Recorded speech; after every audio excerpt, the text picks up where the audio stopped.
Hoje é a terceira mensagem, que nós vamos pregar sobre os agentes do fim. Vocês já perceberam que o nosso mundo está em constante mudança? E cada vez mais caminhando para o caos? Qual será a maior ameaça para o mundo de hoje?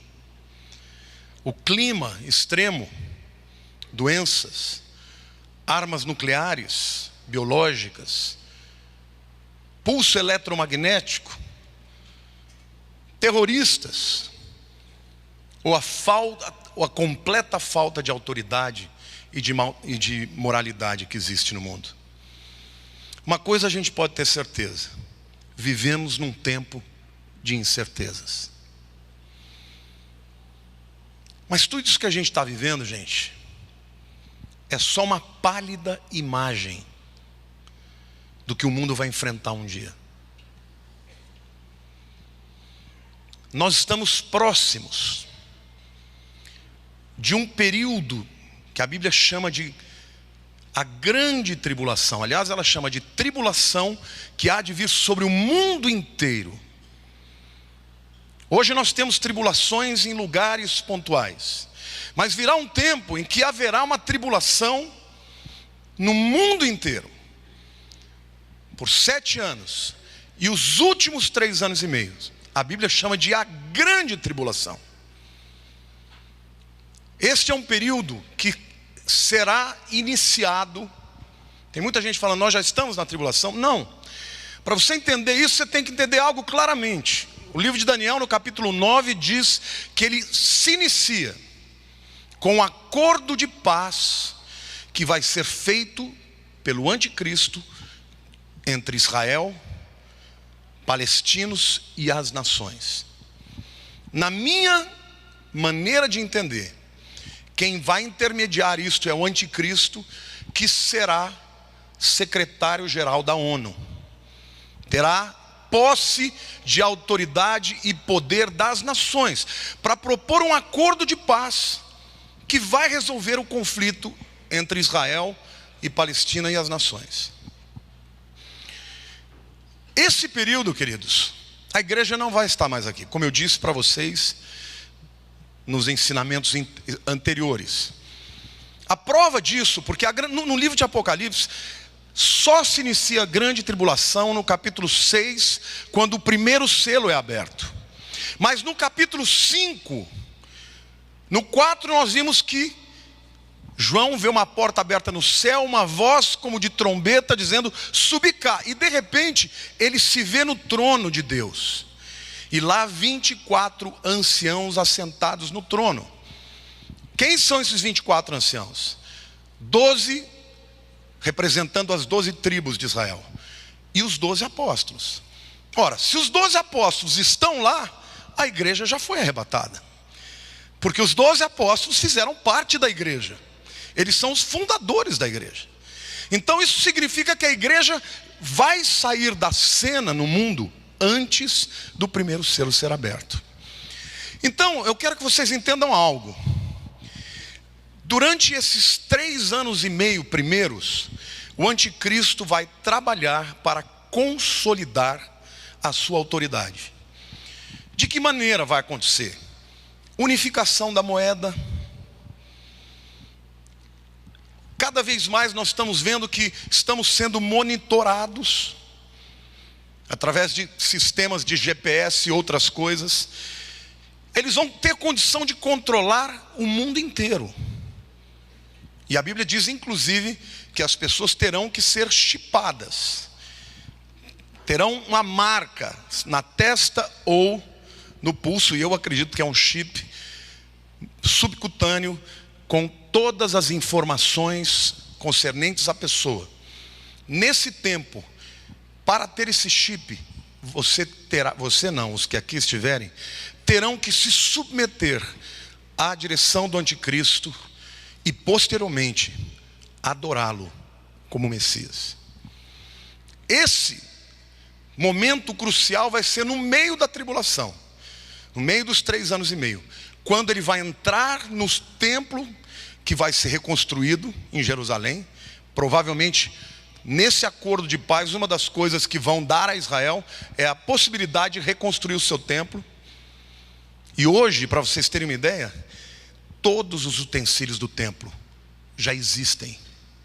Quem já foi comigo para Israel, eu levei o grupo para o Instituto do Templo. Então todas as vestes dos sacerdotes, os utensílios, a menorá, tudo pronto. Só a Arca da Aliança que não foi achada. Mas alguns dizem que ela já está achada.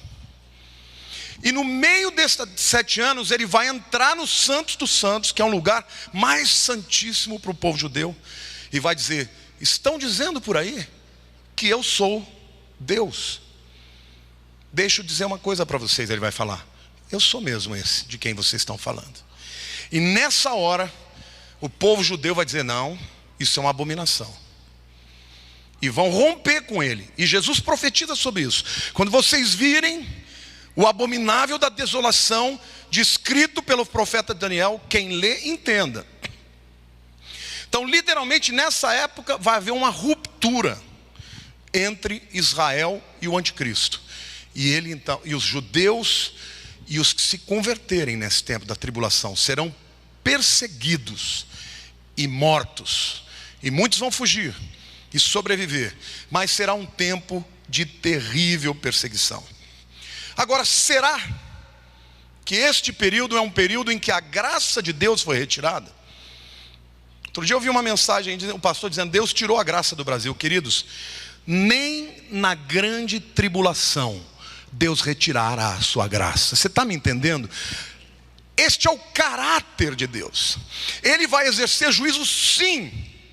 Mas na grande tribulação vai haver o maior mover de avivamento que já existiu na história, maior do que o tempo dos apóstolos. Mas quem são esses evangelistas, esses pregadores, que serão portadores da mensagem do evangelho, cheio de avivamento, cheio de unção, de autoridade? São esses os 144 mil agentes do fim.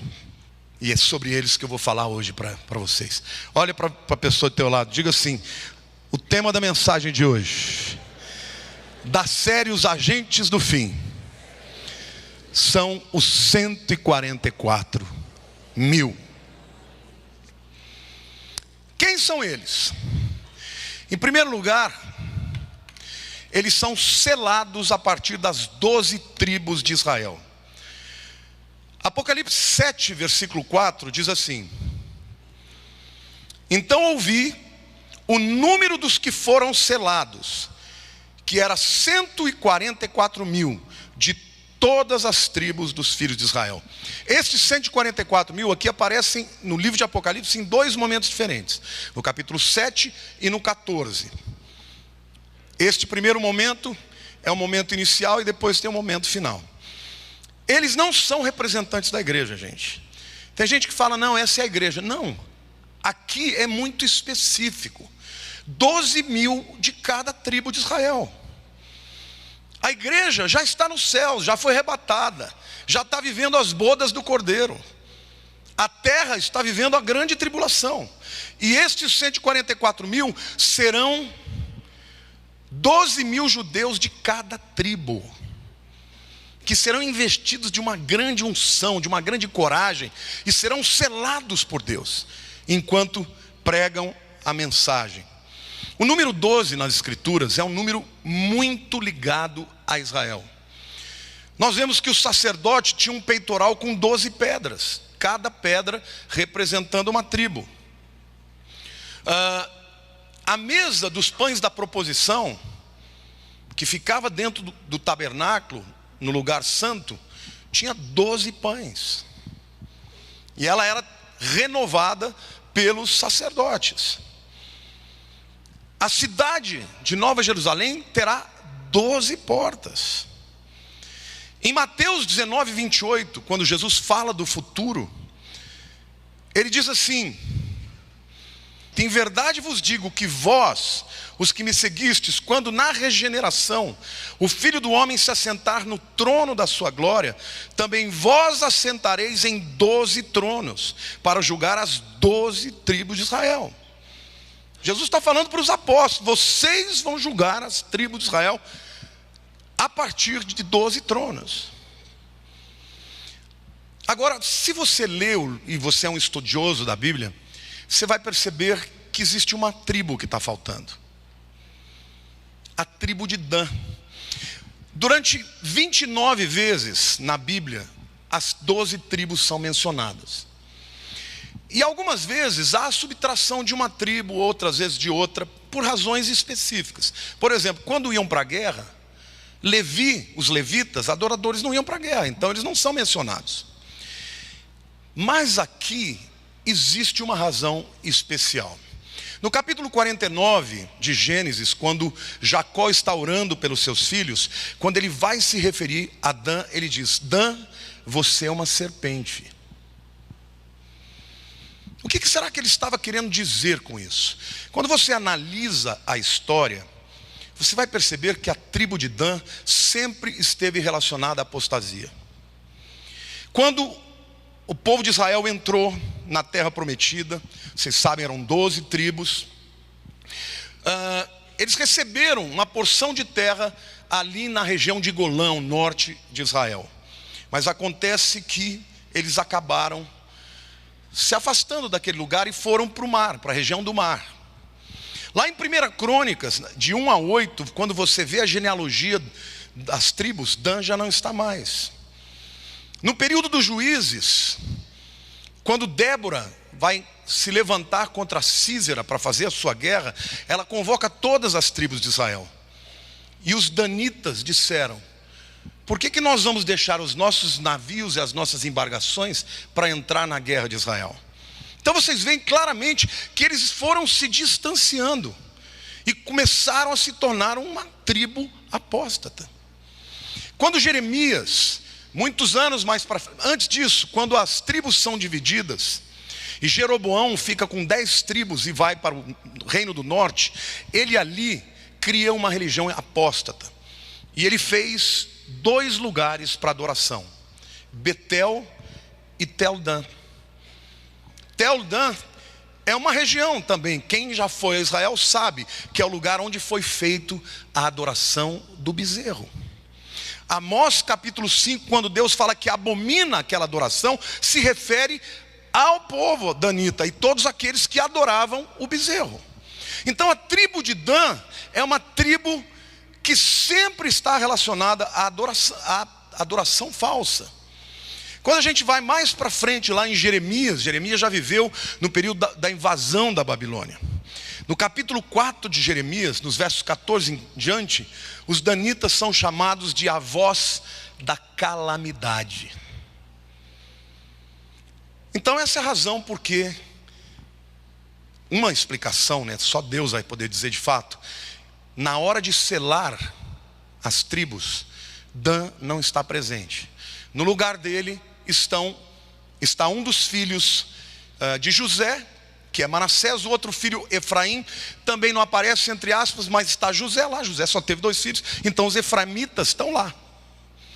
Mas danitas não terão. Nenhum danita vai receber o selo durante a tribulação para pregar o evangelho. Mas quando a gente vai em Ezequiel capítulo 48, e Ezequiel 48 já está falando do milênio, a gente vê que os danitas vão herdar uma porção de terra. Então o que isso significa? Eles não terão o selo da proteção, porque selo na Bíblia tem sempre 2 significados. Diga assim: primeiro, proteção; segundo, pertencimento. O selo real mostrava que uma carta pertencia ao rei, ela era inviolável, por isso a segurança, ninguém podia abrir. E ao mesmo tempo tinha o brasão de quem estava enviando. Então, dizer que os danitas não estarão lá significa que eles não terão nem o ministério e nem a proteção na tribulação. Mas os que sobreviverem e se converterem e entrarem no milênio vão receber a sua porção de terra. Então olha para a pessoa do teu lado e diga assim: mesmo no momento mais duro de juízo, a graça de Deus prevalece. Amém? Você pode aplaudir o Senhor?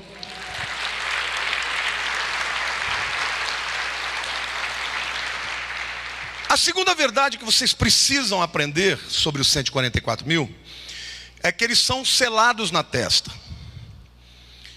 Algumas pessoas dizem, pastor, mas esse selo é exterior?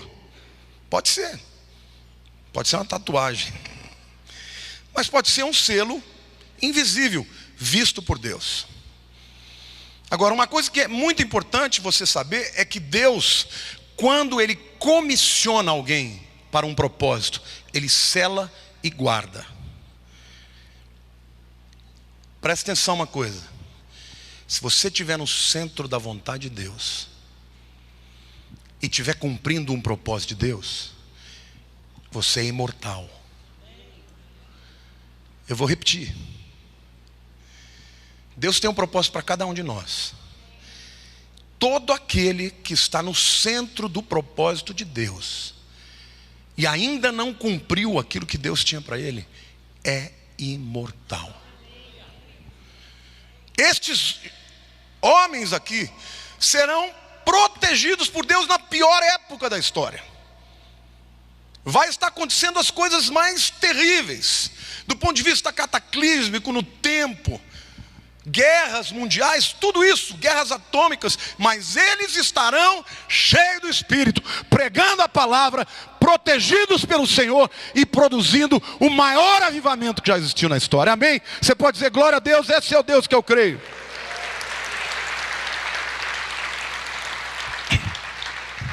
Apocalipse 7, 2 e 3 nos mostra isso. Vi outro anjo que subia do nascente do sol, tendo o selo do Deus vivo, e clamou em grande voz aos 4 anjos, aqueles aos quais fora dado fazer dano à terra e ao mar, dizendo: não danifiqueis nem a terra e nem o mar, nem as árvores, até selarmos na fronte os servos do nosso Deus. Deus vai mandar 4 anjos para assolar a terra, e vai ser terrível. Mas Deus está falando, enquanto estes homens não forem selados, segura a onda. E eu quero dizer para você que esse é o nosso Deus. Querido, se a igreja se levantar nesse tempo que nós estamos vivendo de apostasia, e se você der o teu coração para Deus, se é Deus, eu vou entregar os meus sonhos para o Senhor.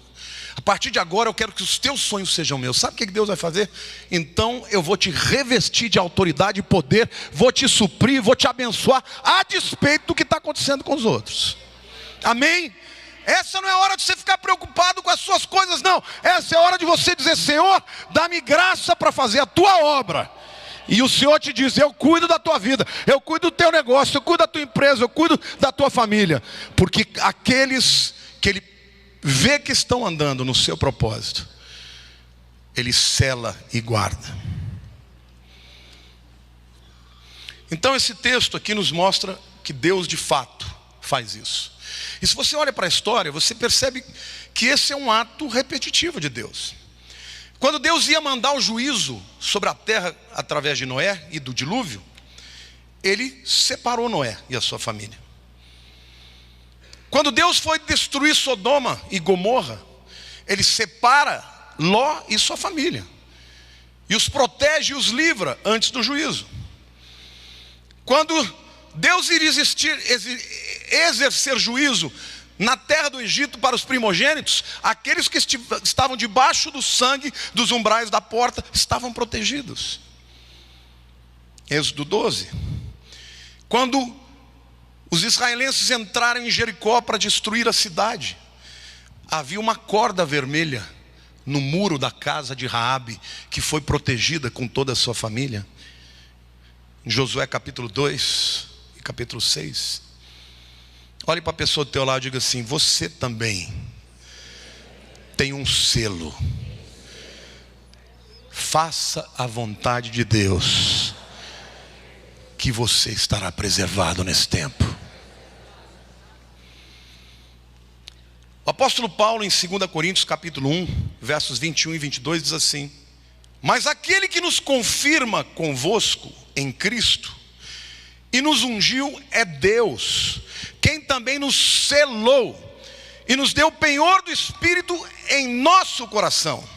Você já ouviu falar que você foi selado pelo Espírito Santo? O que significa selo? Segurança e pertencimento, propriedade. Diga para a pessoa do teu lado: você já foi selado? Quem aqui já entregou a vida para Jesus? Você tem um selo sobre a sua vida. O diabo olha para você, te odeia, quer te matar, e Deus diz: esse é meu, esse você não toca, esse você não tem autoridade. Amém, queridos? Glória a Deus.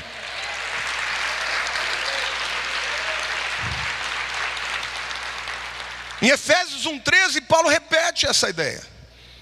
Ele diz: em quem também vós, depois que ouviste a palavra da verdade, o evangelho da vossa salvação, tendo nele também crido em quem? Em Jesus e no seu evangelho, fostes selados com o Espírito Santo da promessa. Quantos aqui já ouviram o evangelho de Jesus? Quantos creram que eram pecadores, mas que o Senhor mandou a provisão na cruz? O dia que você confessou Jesus, querido, Senhor, entrega a minha vida para ti. Naquele momento, o Espírito Santo te selou. E a partir daquele momento, nada que acontece com você diz respeito mais ao diabo, mas ao Senhor. Amém? Efésios 4:30, Paulo repete, diz assim: e não entristeçais o Espírito de Deus, no qual fostes selados para o dia da redenção. Sabe que dia que esse selo vai ser quebrado? No dia que Deus vier buscar o penhor, que é o Espírito Santo, no dia do arrebatamento da igreja. Aí, querido, você não tem que ter mais selo de proteção, porque você receberá o corpo glorificado. Nunca mais vai ter a tendência do pecado, nunca mais, porque você será como o Senhor é. Apóstolo João diz: amados, ainda não se manifestou. Pode aplaudir. Você tem vontade de liberar o seu júbilo. Ainda não se manifestou aquilo que haveremos de ser, porque nós não o vimos ainda, mas quando vimos, seremos como Ele é. Até lá, há um selo de proteção sobre a nossa vida. Joel capítulo 2, versos 28 a 32, é uma profecia do grande derramamento do Espírito. E aqui, na teologia, nós temos a chamada profecia de dupla referência, porque ela tem um cumprimento primeiro, mas tem um cumprimento depois para o futuro. Cumprimento, não cumprimento. Um cumprimento para o futuro. E acontecerá depois que derramarei o meu Espírito sobre toda a carne. Vossos filhos e vossas filhas profetizarão. Vossos velhos sonharão e vossos jovens terão visões. Até sobre os servos e sobre as servas derramarei do meu Espírito naqueles dias. Mostrarei prodígios no céu e na terra: sangue, fogo, colunas de fumaça. O sol se converterá em trevas e a lua em sangue, antes que venha o grande e terrível dia do Senhor. E acontecerá que todo aquele que invocar o nome do Senhor será salvo, porque no monte Sião e em Jerusalém estarão os que forem salvos, como o Senhor prometeu, e entre os sobreviventes, aqueles que o Senhor chamar. Pedro citou essa profecia em Atos 2, para falar da descida do Espírito Santo. Então, ela teve um primeiro cumprimento. Mas em seguida, você começa a perceber que Joel está enxergando sinais cataclísmicos nos céus. O sol, a lua, se escurecendo, se transformando em trevas. E aí ele termina falando de muitos no monte Sião em Jerusalém, que fala do final da grande tribulação. Então, esta profecia diz respeito também aos 144 mil, do trabalho de avivamento que eles produzirão para a salvação de grandes multidões. Olhe para a pessoa do teu lado e diga assim: na grande tribulação, como Deus selou a sua igreja, Deus selará os 144 mil para se insurgir contra o espírito do anticristo e pregar o evangelho de Jesus. Esse é o chamado da igreja. O chamado da igreja é se levantar contra o sistema. Não é ser insubmisso, porque as pessoas me perguntam: escuta, pastor, mas a gente não tem que honrar as nossas lideranças? Claro. Agora, quando eles quebram a lei, quando eles saem da vontade de Deus, nós temos que levantar a palavra e pregar o evangelho. Amém ou não? Porque a igreja pregou o evangelho a despeito do Império Romano dizer calem a boca. Então, esse é o chamado da igreja no nosso tempo. A terceira verdade a respeito desses 144 mil é que eles são separados para Deus.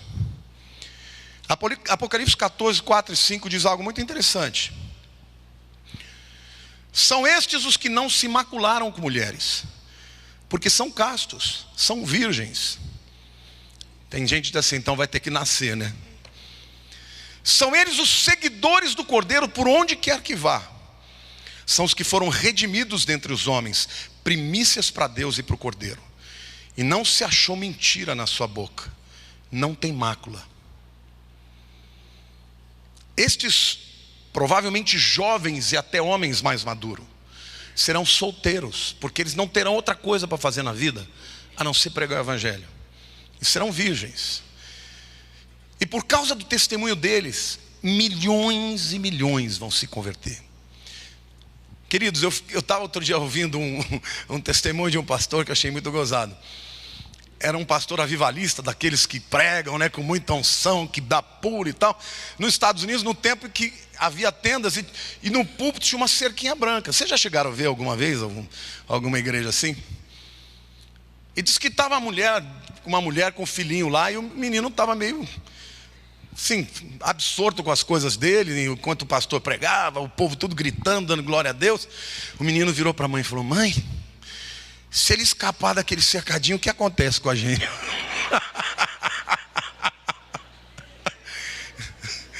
Ele não estava entendendo muito bem o que o camarada estava falando, mas ele sabia que ele estava empolgado.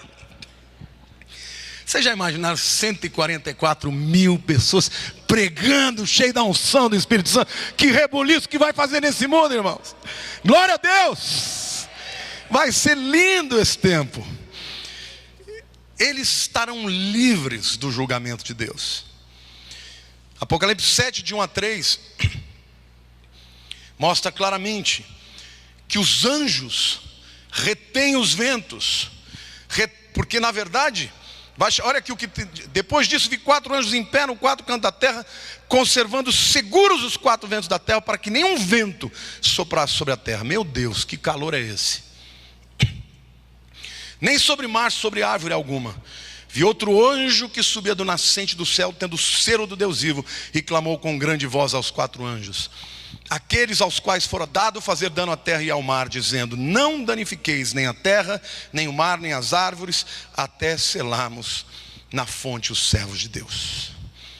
Eles estão completamente seguros enquanto pregam a palavra.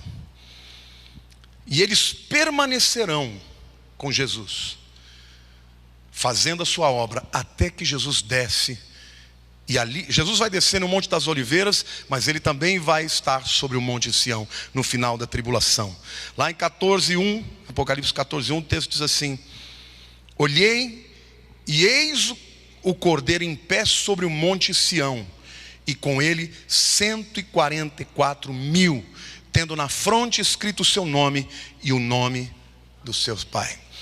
No final dos 7 anos, você não vê 143.999. Você vê 144 mil. Nenhum o anticristo conseguiu tocar. Nenhum. Porque o nosso Deus é assim, querido. Por isso consagra a tua vida, consagra a tua família, consagra a tua empresa, consagra o teu trabalho, consagra o teu carro, consagra os teus bens, que Deus vai selar e o diabo não vai tocar nele. Amém? Em nome de Jesus. Glória a Deus, aplauda o Senhor.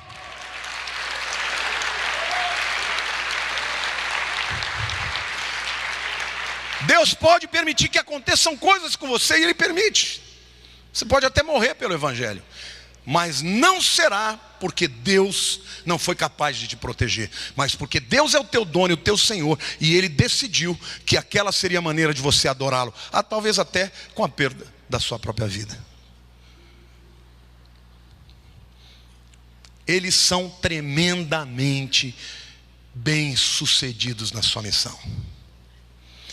Apocalipse 7:9 a gente lê isso o seguinte, presta atenção, tenta visualizar o que eu estou pregando para vocês. Depois dessas coisas vi, e eis grande multidão, que ninguém podia enumerar, de todas as nações, tribos, povos e línguas, em pé diante do trono e diante do Cordeiro, vestidos de vestiduras brancas, com palmas na mão, e clamavam em grande voz, dizendo: ao nosso Deus, que se assenta no trono, e ao Cordeiro pertence a salvação. Uma grande multidão que ninguém pode enumerar. Esses 144 mil vão sair pelo mundo pregando, e as pessoas vão ficar impactadas pela mensagem e vão se converter, e muitas delas morrerão. É uma grande multidão aqui que está diante do trono, os que morreram pela sua fé, resultado da pregação destes homens. Tem gente que fala: pastor, mas eu não sei pregar.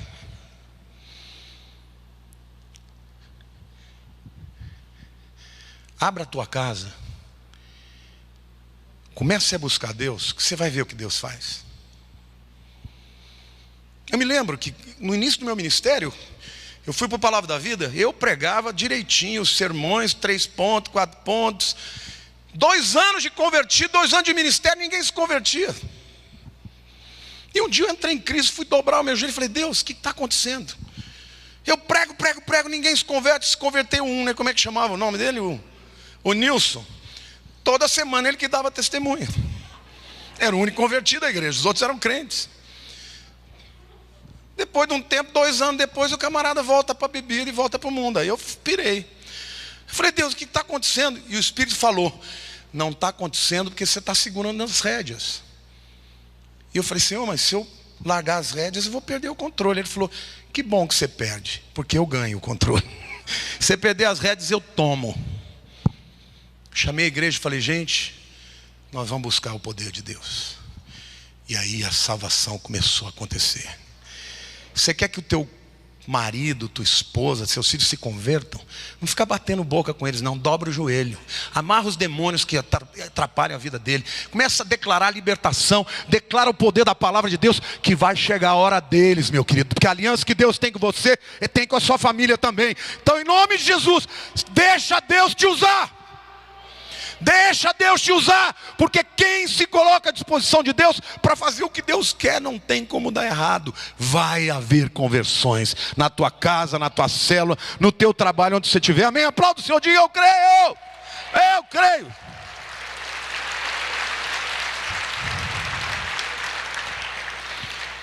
Jesus profetizou que um dia o mundo inteiro ser evangelizado. Tem muitos teólogos que dizem: não, Jesus não pode voltar antes do mundo inteiro ser evangelizado. Querido, não vai acontecer agora. Essa palavra de Jesus é para a grande tribulação. E lá em Mateus 24:14 diz assim: será pregado este evangelho do reino por todo o mundo, para testemunhos a todas as nações. Então virá o fim.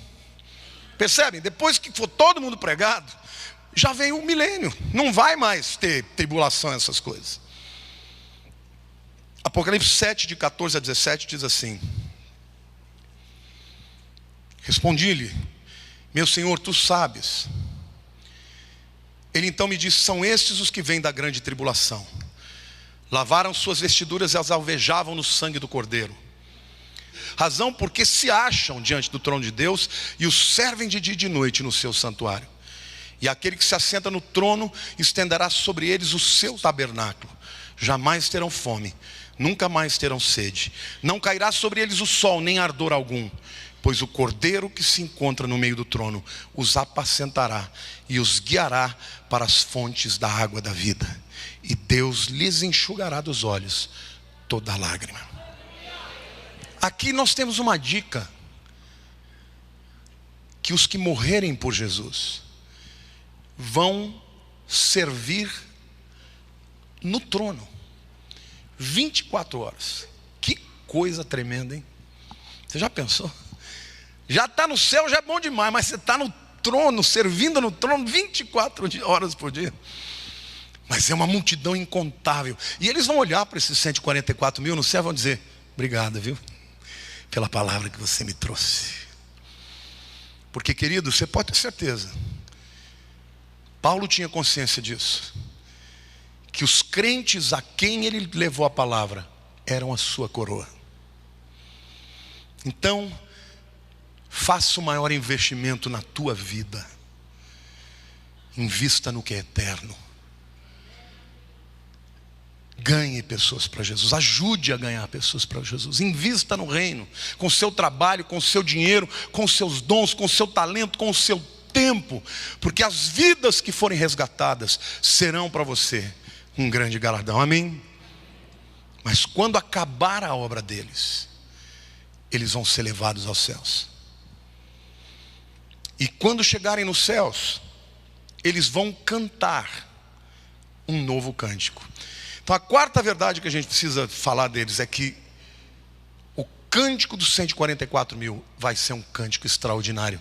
Vamos ver lá Apocalipse 14, 1-3. Olhei, e eis o Cordeiro em pé sobre o monte Sião, e com ele 144 mil, tendo na fronte escrito o seu nome e o nome do seu pai. Ouvi uma voz do céu como voz de trovão de muitas águas, como voz de grande trovão.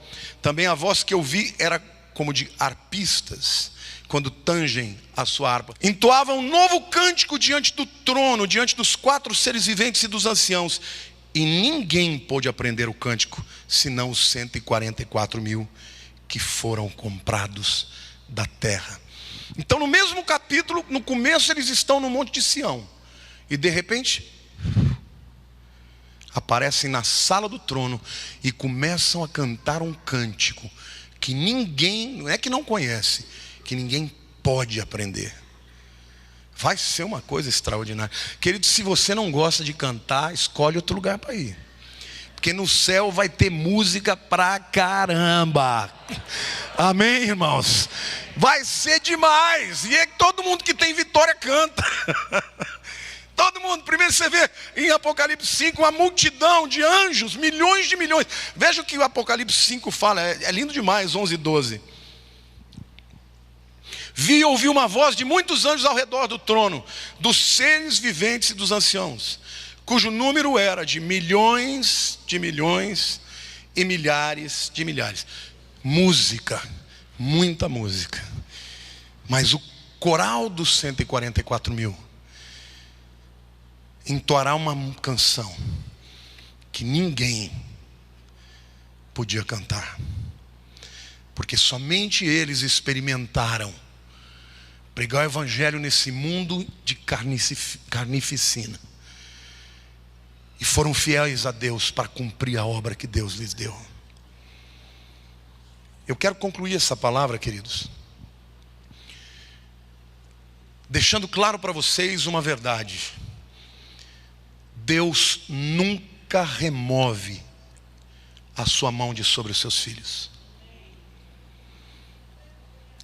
Hoje em dia você ouve muita coisa na internet e as pessoas passam adiante, muitas vezes heresias, mentiras que vão apavorar as pessoas.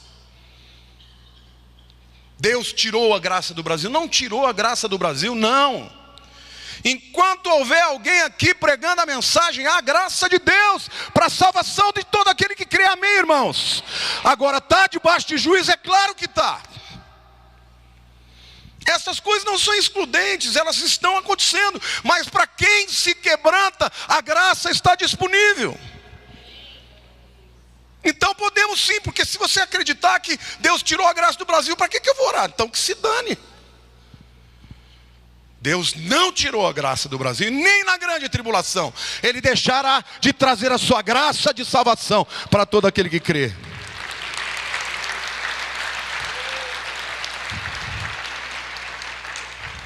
Agora, se Deus não tirou a sua mão, por que o mundo está cada vez pior? E está cada vez pior porque o mundo se afastou de Deus. Ele está estabelecendo juízo e vai estabelecer, não tenha dúvida. Porque se ele fosse um Deus de justiça e permitisse que a injustiça permanecesse, ele seria um Deus fraco. A Bíblia diz que Jesus governará o mundo com cetro de ferro. O príncipe príncipe da paz, no seu tempo não terá uma guerra, mas as pessoas o obedecerão, porque ele é o Rei dos reis, o Senhor dos senhores, que tem autoridade moral, espiritual, essencial. E o mundo provará por 1000 anos o que é viver debaixo de um governo do justo. Dentro de algum tempo, meus queridos, o mundo vai enfrentar a pior crise que já enfrentou. Nós estamos vivendo o princípio de dores.